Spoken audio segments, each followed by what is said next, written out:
நம்ம Ashwin sweets and snacks ஆஸ்திரேலியாவுக்கு export பண்றதுக்கு கான்டாக்ட் பண்ணுங்க 7373755163.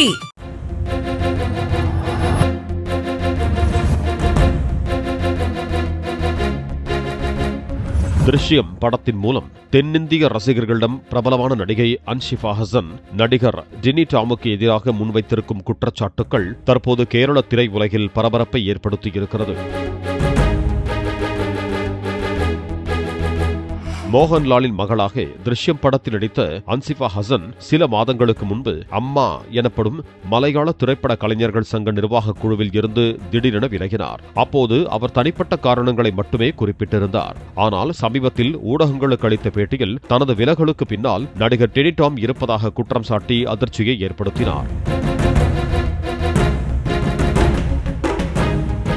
அதாவது டினி டாம் தன்னை ஜிகாதி என்று அழைத்ததாகவும் தனது மத நம்பிக்கைகளை அவமதிக்கும் வகையில் பேசியதாகவும் கூறியிருந்தார்.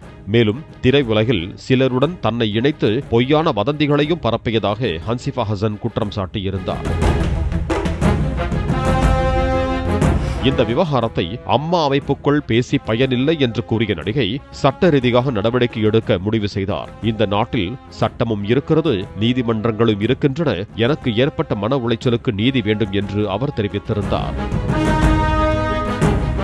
அன்ஷிஃபாவின் குற்றச்சாட்டுக்களை நடிகர் டினி டாம் முற்றிலுமாக மறுத்துள்ளார். அன்ஷிஃபா எனக்கு தங்கையை போன்றவர். நான் ஒருபோதும் அவரை அவமதிக்கும் வகையில் பேசவில்லை. அவர் கூறும் குற்றச்சாட்டுகள் அனைத்தும் பொய்யானவை என்று விளக்கம் அளித்திருந்தார். மேலும் அம்மா அமைப்புக்குள் யாரோ ஒருவர் திட்டமிட்டு தன்னை சிக்க வைக்க முயற்சிப்பதாகவும் அவர் சந்தேகம் தெரிவித்தார்.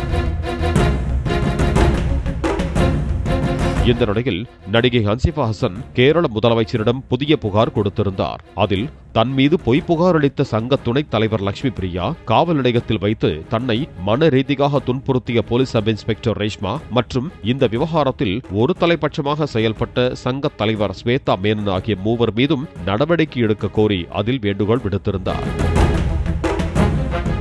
மலையாள திரையுலகின் முக்கிய நடிகர் சங்கமாக இருக்கும் அம்மாவில் மோதல் வெடித்திருப்பது பரபரப்பை ஏற்படுத்தியிருக்கிறது. சமூக வலைதளங்களில் ரசிகர்கள் இருதரப்பாக பிரிந்து கருத்து தெரிவித்து வருகிறார்கள். இந்த நிலையில்தான் இவ்விவகாரத்தில் குற்ற வழக்கு பதிவு செய்ய காவல்துறை மறுத்ததையடுத்து ஹசன் நிவாரணம் கோரி எர்ணாகுளத்தில் உள்ள நீதித்துறை நடுவர் நீதிமன்றத்தை அணுகினார். செவ்வாய்க்கிழமையன்று நீதிபதி காவ்யா சோமன் பிஎன்எஸ் சட்டப்பிரிவுகள் மற்றும் கேரள காவல்துறை சட்டப்பிரிவு 119A ஆகியவற்றின் கீழ் பெண்களை மானவங்கம், பாலியல் துன்புறுத்தல், மத உணர்வுகளை புண்படுத்துதல் போன்ற குற்றங்களுடன் இந்த குற்றச்சாட்டுகள் தொடர்புடையவை என்று குறிப்பிட்டார். தன் முன் சமர்ப்பிக்கப்பட்ட ஆவணங்கள் கூறப்பட்ட குற்றங்கள் நிகழ்ந்ததை மேலோட்டமாக வெளிப்படுத்துவதாகவும் விசாரணை தேவைப்படுவதாகவும் கூறப்பட்டுள்ளது.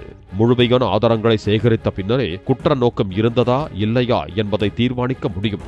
முதல் பார்வையில் எதிர்வாதியால் புகார்தாரருக்கு எதிராக புலனாய்வு செய்யக்கூடிய குற்றம் இழைக்கப்பட்டதற்கான ஆதாரம் உள்ளது. எனவே இதுகுறித்து விசாரணை தேவை என்று நீதிமன்றம் கூறியுள்ளது. மேலும் விரிவான விசாரணைக்கு பிறகு இந்த விஷயத்தில் ஒரு சரியான முடிவு எட்டப்படும் என நீதிமன்றம் தெரிவித்துள்ளது. இந்நிலையில் நடிகையின் புகார் கேரள திரையுலகில் பரபரப்பை ஏற்படுத்தி இருக்கிறது. நம்ம அஸ்வின் ஸ்வீட்ஸ் அண்ட் ஸ்நாக்ஸ் ஆஸ்திரேலியாவுக்கு எக்ஸ்போர்ட் பண்றதுக்கு கான்டாக்ட் பண்ணுங்க 7373755163.